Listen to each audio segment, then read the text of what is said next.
Whenever you are ready, Frank, you may begin. Imagine, if you can, 113,000 people sick and in need of organ transplant. Most of us can't do it. It's really hard to do. People have a tendency to kind of tune out when a number is that big.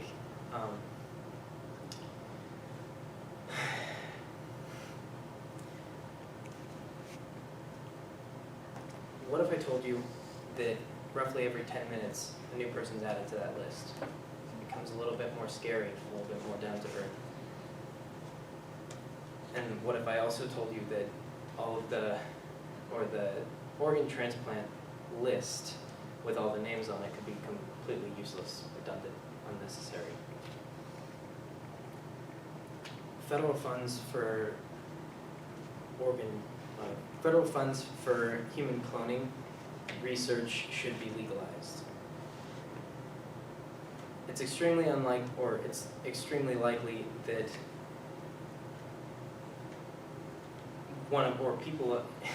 it's extremely likely that people are going to have somebody near you that is going to have some sort of organ failure. You'll likely end up in a scenario where somebody close to you is going to need a transplant. Millions of Americans have kidney disease and don't even know it. And actually, some people in this room probably have kidney disease to some varying degree. Now, I'm not a medical professional. I don't have a degree in bioengineering. But ever since I was really little, I've watched things like The Island or read about Dolly the sheep. And I've been interested on and off ever since. Throughout this speech, I'll be convincing you how human cloning can help those in need of organ transplant, how experimentation can lead to longer and healthier lives, and how this research will prevent its eventual abuse. Let's begin by convincing you as to why we need to open the possibility of this in the medical field. Human cloning has the ability to save people who are in need of or in need of organs that are life-threatening, for their life-threatening illness. In the book, Understanding Stem Cells by National Academies of Science, Engineering, and Medicine, by the U.S. National Academies, accessed on November 24th of 2019, that the easiest form of cloning is somatic cell nuclear transfer. This process undergoes the removal of a nucleus from a donor egg and the implantation of DNA from whatever patient you have in order to, of whatever you're cloning. So essentially what we got here is we use the stem cells from the donor egg and the DNA from the patient in order to actually regrow an organ of their genetic material. In the article, Human Therapeutic Cloning is at a Standstill by MIT Technology Review's website on October 9th, 2007, Emily Singer states, human therapeutic cloning shows great promise for medicine because it would produce stem cells genetically matched to whoever donated the adult cell.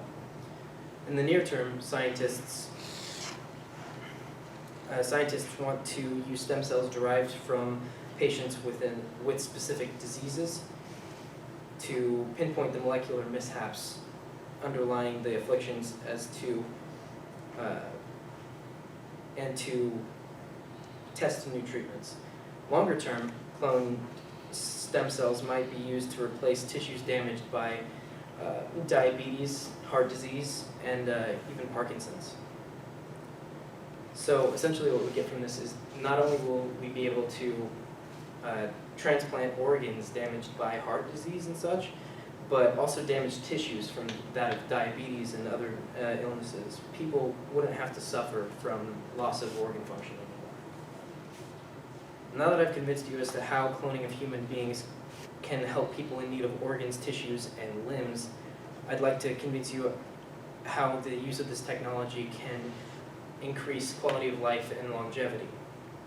In the article Cloning Fact Sheet from the National Human Genome Institute, last updated on March 21st, 2017, the writers state that it might be possible to learn more about molecular causes of diseases by studying embryonic stem cells or stem cell lines from cloned embryos derived from cells of animals or humans with different diseases. Finally, different tissues derived from ES cells are excellent tools to test therapeutic drugs. So what we get from this is we have essentially two embryos, right? One is the original, and then you have a cloned one. The original is completely free of any genetic disease, but the cloned one has a genetic disease. And we're able to tell on a molecular level the differences between the two and how the disease changes an embryo with keeping the original embryo intact. In the article, Why Clone by Learn Genetics from Genetic Science Learning Center, the writers state cloning could help reduce the time needed to make transgenic animals, or the transgenic animal model, and the result would be a population of genetically identical animals for lab treatments or lab study. What we can understand from this is we can dramatically reduce the amount of time that it takes to produce transgenic animals, and therefore reduce the amount of time and money spent on testing medicine. Now that I've done my best to convince you that this research will help advance life expectancy and longevity, I'd like to get you to understand why this research will eventually protect us. Research into genetic engineering and cloning specifically will help social implications, will help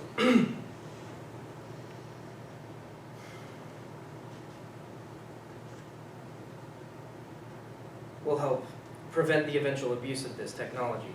In the essay, Social Implications, Political and Ethical Abuse of Cloning from UK Essays, November 2018, the author states that certain traits such as red hair could be removed from all children, and in extreme cases, an Aryan society, like Hitler's dream, could become a reality.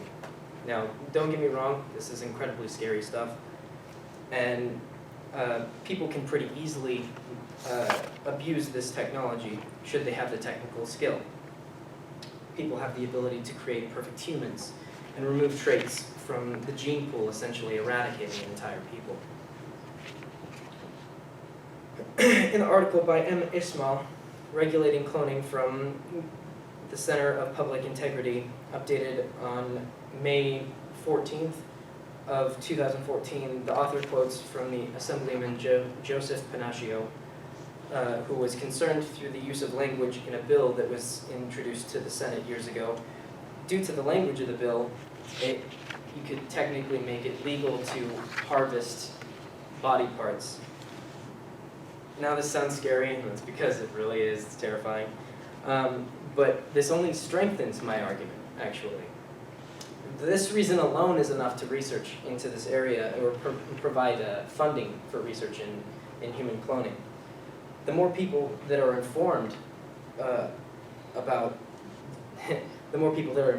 human cloning and what it entails, the less likely it will be for us to end up in a scenario where we legalize the harvesting of body parts.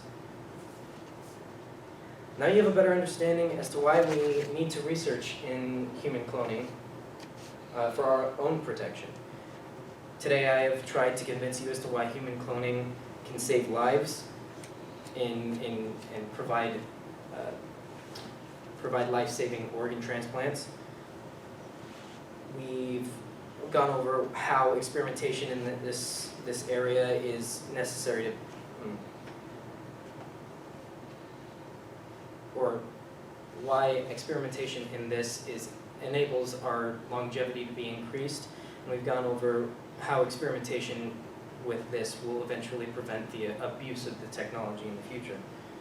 I desperately ask you to help me in voting for somebody who supports the use of federal funding towards cloning research, because the more people who are informed about this, the less likely we'll end up with somebody abusing it. I hope that you'll consider voting for somebody who agrees with funding the process down the road. Thank you.